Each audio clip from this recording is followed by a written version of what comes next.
For 2 years, we've been just about the only media warning you that Justin Trudeau will bring in a carbon tax.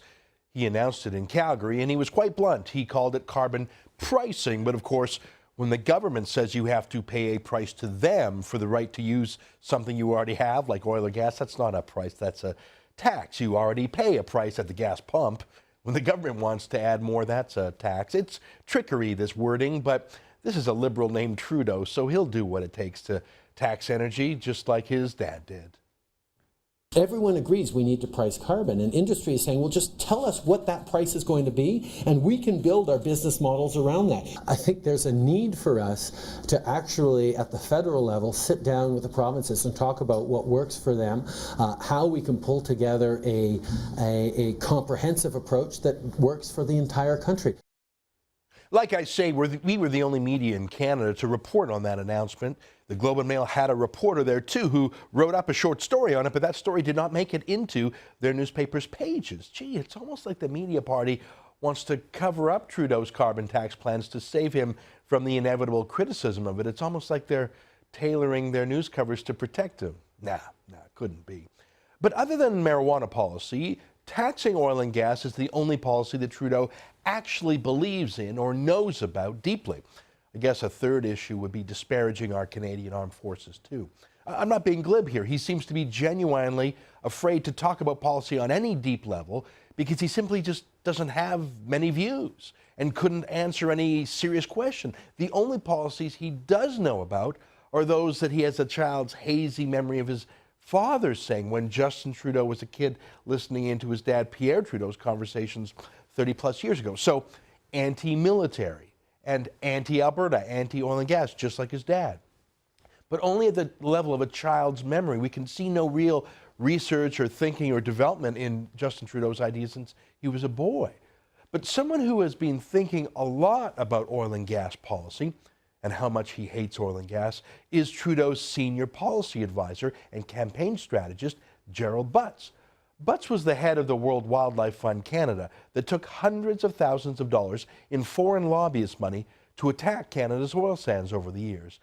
When Butts was at the head of the WWF, he actually wrote this article in the Toronto Star comparing the oil sands to cigarettes. He actually wrote this, and I quote, "Keep smoking, kids. We need the tax revenue. Trust us, we will cure cancer by the time you get it." So goes our national political leaders' myopic view of the tar sands. And when he was asked about alternative routes for oil pipelines, Gerald Butts said he didn't believe in any pipelines at all. He wanted to get Canadians to stop using oil and gas. We don't think there ought to be a carbon-based energy industry by the middle of this century. We think that the oil sands have been expanded too rapidly without a serious plan for environmental remediation in the first place. So that's why we don't think it's up to us to decide whether there should be another route for a pipeline. Because the real alternative is not an alternative route, it's an alternative economy. The man is a crackpot, and he is Justin Trudeau's ventriloquist. Trudeau's happy to go along. Like I say, he inherited a natural distaste for Alberta and the oil industry from his father. But Butts is putting the meat on the bones of how that would look if Trudeau became PM. Anyways, Trudeau was in Alberta again, and he was bashing the oil industry again, as usual. He can't help himself. He says it's an international disgrace. Imagine coming to Canada's leading industry and telling them they're an embarrassment. You get a lot of people around the world who are worried about climate change, who are looking for something that they can point to or something to do. And the lack of environmental responsibility on the world stage by Canada has led to people being able to point to our oil sands and make them, entirely unfairly, the poster child for climate change. Really? So it's not China with its pollution. China, that now emits about half the world's CO2, they're not the poster child. We in Canada are. And Alberta is the reason we've lost our international reputation. He said this. If we want to restore our international reputation, something we need to do to create jobs and spur investment, we must take action, and we must do it now.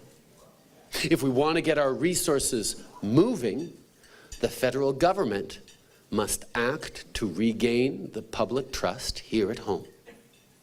And that starts with a mature and honest conversation about carbon pricing. You Albertans are an international disgrace, and that's why Trudeau needs to tax you. He's not doing it because he wants to. He's not even doing it because other Canadians want him to. He's doing it to appease foreign opinion. Really? How convenient. Except, is it even true? I mean, does the world hate Canada? And do they hate Canada because of our oil sands? Or is that just crazy Jerry Butts telling Trudeau that line, a line Trudeau naturally believes because it's how Pierre Trudeau used to talk around the dinner table when Justin was a kid? What does the popular pro-Democrat website in the U.S. called Vox.com have to say about Canada's reputation? Well, they say we're great. They say we have the best reputation in the world, edging out Sweden. And they cite a survey of 27,000 people done by the Reputation Institute. The world loves us, but Trudeau believes they hate us because he needs a hammer to hit Alberta with. Well, maybe that 27,000 person survey by the Reputation Institute asked the wrong questions, and maybe Obama's favorite website, Vox.com, was wrong about us being great. What about a different poll asked by the impeccably liberal Pew Foundation? How does one taken just a couple months ago in the third world countries fare? What are they worried about? Global warming? They couldn't care less about our oil sands or global warming. They care about real life problems like crime and corruption and electricity shortages. They care about the environment, but not about the fake problem of global warming. They care about real pollution, water pollution, air pollution, not how many parts per million of harmless, colorless CO2 that people exhale and plants use. They're not crazy. Global warming is a white person's problem, a first world problem, a rich trust fund kid's problem, which is why Justin Trudeau loves it. Fine, but don't pretend the world cares. Just one more proof point. The United States. Maybe that's what Trudeau means by people hating us? Well, let's check with Pew again. A major Pew poll just 3 weeks ago asked Americans to rank issues by priority. They had 23 choices, and global warming ranked 22nd. Nobody cares. Nobody hates Canada. Canada's reputation isn't in tatters. It's the best in the world. It's too bad that Trudeau feels the need to run down Canada in order to make his point about raising taxes. I'm sure crazy Jerry Butts believes it. He hangs out with other environmental extremists, the kind of people who bankroll the anti-oil sands lobby effort, but it's just not true. But here, get the kind of BS that Butts is whispering into Trudeau's ear. Do you really believe that Brian Mulroney wouldn't have picked up the phone and talked to Ronald Reagan and said, look, can we fix this? And they would have fixed it? Do you really think that in the 90s, Jean Chrétien wouldn't have been able to pick up the phone and talk to Bill Clinton and say, come on, let's figure this out? Where we are stuck right now is because of a broken relationship from a prime minister who's demonstrated that whether it's provincial premiers or international leaders, he just doesn't play well with others, particularly not those who aren't of his political ideology. Does anyone truly think that Barack Obama is blocking the Keystone XL pipeline because of some Canadian reason? Because of a feud with Canada? Seriously, does anyone truly think there's literally anything Stephen Harper could do to get Obama to change his mind? I mean, the U.S. public overwhelmingly supports Keystone XL. The U.S. State Department has repeatedly said it's no problem environmentally. Most U.S. Democrats support it. A Democratic senator from Louisiana even ran her whole campaign on getting Obama to budge. But she failed. Remember her? It makes sense for jobs here, jobs in Canada, jobs in Mexico, and it makes sense for us to stand against the tyrants of this world, which would be Putin and the leaders of China in some ways, and others that would force us to negotiate or trade in ways that are not in America's interest. So for jobs, for economic opportunity, for independence, for energy independence, this fight was worth having. She lost. I mean, Obama is against Keystone XL because he gets tens of millions of dollars in environmentalist donations to oppose Keystone XL, not because he even thinks of Canada. Does Trudeau really think that his winning smile and pretty hair would have done better than Harper or Senator Landrieu? That's all it was, Obama being mean to us to punish Harper? Does Trudeau seriously believe that?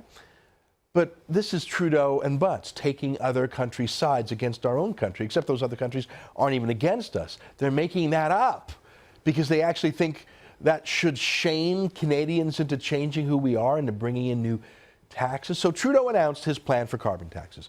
Sort of a plan, sort of a mumble. Here, try to understand this. But let's be honest, targets aren't enough. We need effective policies to be put in place so we can meet them.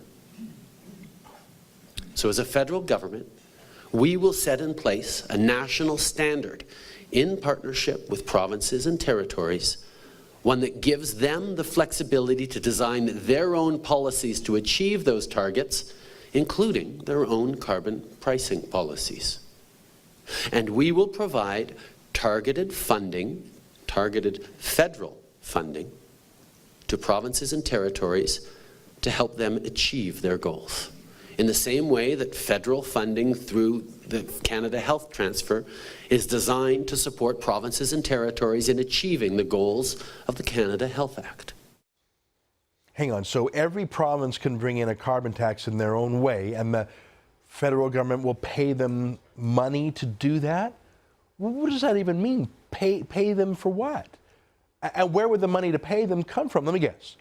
Where it comes from now, the have provinces, the provinces who carry the load for Confederation already. That is the oil and gas provinces. So Trudeau will pay provinces to bring in provincial carbon taxes, taking money from those who don't, pitting one province against another. Do you understand what he means? Well, look, the feds always take Alberta's money to bribe other provinces. It's called equalization. It's called transfer payments. We don't like to use the word welfare because we're more polite than that. But what about if a province doesn't want to go along and tax their people? Look, let's be candid. This isn't about targeting Ontario's auto industry with carbon taxes or what remains of its steel industry.